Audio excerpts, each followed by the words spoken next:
Bienvenue sur Africa 24 dans la nouvelle édition du QG Weekend. Voici les titres de l'actualité. Nouvelle tension en Libye, l'offensive du général Haftar repoussée par une milice locale. L'opération visait à entrer dans la capitale, Tripoli. Des affrontements ont eu lieu ce vendredi entre les troupes du gouvernement d'union nationale et les forces de l'armée nationale libyenne. Le Cameroun souhaite renforcer la production locale. Le secteur privé a été mis à contribution pour établir une liste des produits interdits à l'importation. Une mesure qui vise à limiter les importations et rééquilibrer la balance commerciale. Et puis, hausse des revenus miniers en République démocratique du Congo, des revenus qui ont progressé de 91% en 2018. Le pays, premier producteur de cuivre en Afrique, a notamment produit 1,2 million de tonnes de ce minerai. En Libye, l'offensive du général Khalifa Haftar, repoussée par une milice locale, l'homme fort de l'Est libyen, a lancé une opération baptisée Libérer Tripoli. L'objectif, prendre le contrôle de la capitale libyenne. L'opération a déclenché des affrontements avec les troupes du gouvernement d'union nationale de Fayez El-Sarraj. Sharon Kamara. L'offensive du général Khalifa Haftar visant à prendre le contrôle de la capitale libyenne Tripoli a échoué. Baptisée Libérer Tripoli, l'opération menée par les combattants de l'armée nationale libyenne a été repoussée à 30 km de la capitale par la milice locale Zawiya.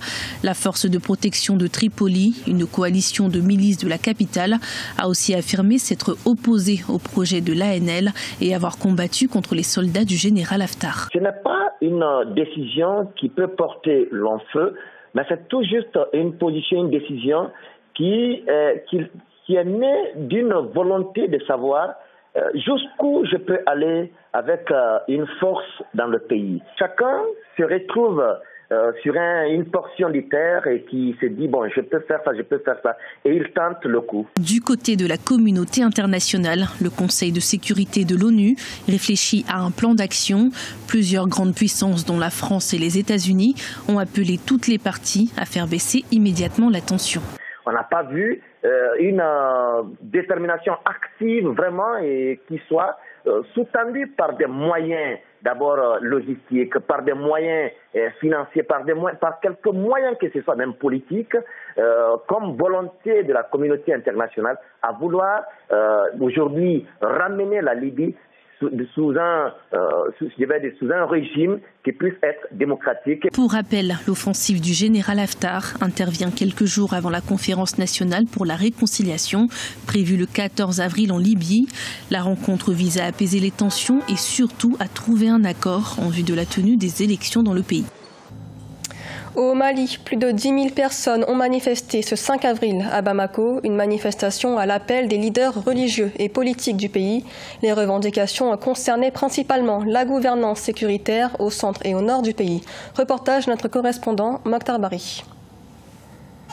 Les récentes attaques de Djoura le 18 mars ayant causé 23 militaires tués et celle d'Ogosagou avec 157 civils tués dans la région de Mopti ont suscité l'émoi au sein de la population malienne. C'est pour dénoncer cette tuerie que l'imam Mahmoud Diko et le shérif de Nioro ont appelé les Maliens à une marche ce vendredi. Nous sommes sortis démocratiquement, pacifiquement pour dire non à la guerre civile, non à la mauvaise gouvernance et nous voulons que le Mali soit respecté par nos voisins, par la communauté internationale qui sont censés venir nous aider et non venir nous dicter ce que veulent certaines communautés internationales. Hommes politiques, leaders religieux et de la société civile, ils étaient des milliers dans les rues de Bamako. Et certains manifestants dénoncent même la présence des forces étrangères dans le pays. Il y a un fort besoin de dialogue, mais il y a également que tous ensemble, nous nous levions pour condamner les massacres horribles qui sont perpétrés sur le sol du Mali. Dieu a fait que je sois là aujourd'hui pour suivre cet événement. Les Maliens et le Mali en ont assez de ce qui se passe au Mali. Et nous, on est là, on tue nos enfants, on tue nos parents, on tue les femmes enceintes. Le Mali, soi-disant, est protégé par la Barkhane. Qu'est-ce qu'il fout? Au lendemain de la tuerie d'Ogosagou, le gouvernement a prononcé le 24 mars la dissolution de l'association d'Anna Amassagou, lui reprochant de s'être écarté de ses objectifs initiaux. Il a par ailleurs remplacé les principaux chefs d'état-major de l'armée. Dans l'actualité également, commémoration au Rwanda des 25 ans du génocide. Une vingtaine de délégations étrangères sont attendues ce dimanche. La cérémonie débute avec le dépôt d'une gerbe au mémorial du génocide de Kigali. Le président rwandais Paul Kagame prendra ensuite la parole, ainsi que Moussa Faki Mahamat, président de la Commission de l'Union africaine, et de Jean-Claude Juncker, président de la Commission de l'Union européenne. Au Cameroun, 4 630 milliards de francs CFA, c'est la somme des dépenses dans les importations en 2018, un montant que le pays souhaite réduire en renforçant la production locale. Pour y parvenir, le gouvernement consulte le secteur privé pour dresser la liste des produits interdits à l'importation dans le pays. Les précisions de Corinne Kamsefem.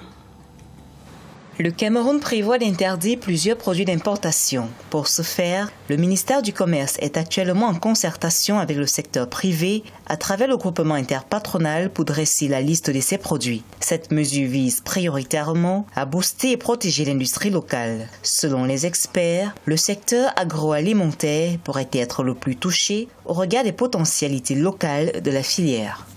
Sur 3 ans avant mars 2018, le ministère du Commerce s'est rendu compte que nous avons importé, rien qu'en produits alimentaires, c'est-à-dire ce qu'on mange, l'équivalent de 9 648 milliards de francs CFA. Alors que dans le même temps, il existe une centaine de programmes de développement autour de l'agriculture, autour de l'élevage, autour des pêches. D'après les experts, cependant, la réussite de cette mesure restrictive dépendra surtout de l'efficacité du secteur privé.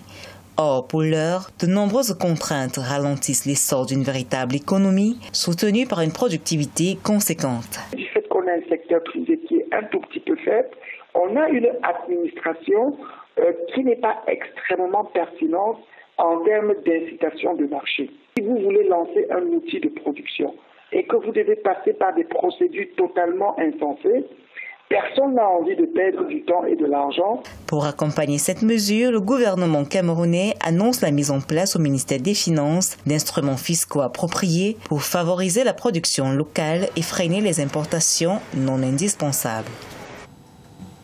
Bonne performance du secteur minier en République démocratique du Congo. Les revenus dans le secteur ont enregistré une croissance de 91% par rapport à 2017. Notons que le pays est le premier producteur de cuivre en Afrique et leader mondial de la production de cobalt. Les précisions de Naïlé Claudé-Bessin.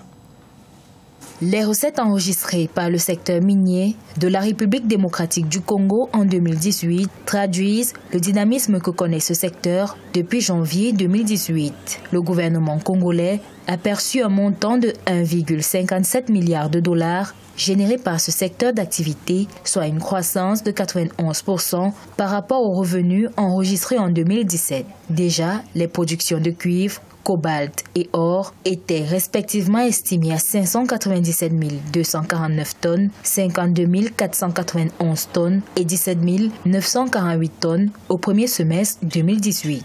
Cette courbe haussière a commencé à être observée à la fin du premier semestre 2018, lorsque on a noté que 52 500 tonnes ont été exportées vers les marchés internationaux contre seulement 39 500 tonnes en 2017. C'était déjà sur cette période-là une hausse de 32,8%. Malgré la révision en 2018 du Code minier de 2002, qui n'a pas fait l'unanimité entre l'État et les compagnies minières, l'industrie minière est restée dynamique. La production de cuivre a augmenté au cours de l'année, atteignant 1,2 million de tonnes. Celle de cobalt était également en hausse, totalisant 106 439 tonnes, alors que celle d'or a augmenté de 22,6% à 28 539 kg.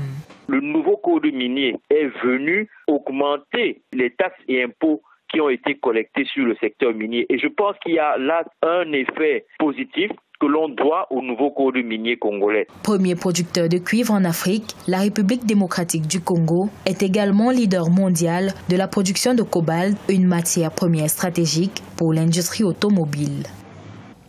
L'Afrique de l'Est, principal moteur de la croissance continentale, la région a atteint une croissance de 5,7% en 2018, une croissance économique qui dépasse celle de l'Afrique du Nord avec 4,9%, de l'Afrique de l'Ouest à 3,3%, l'Afrique centrale et enfin l'Afrique australe.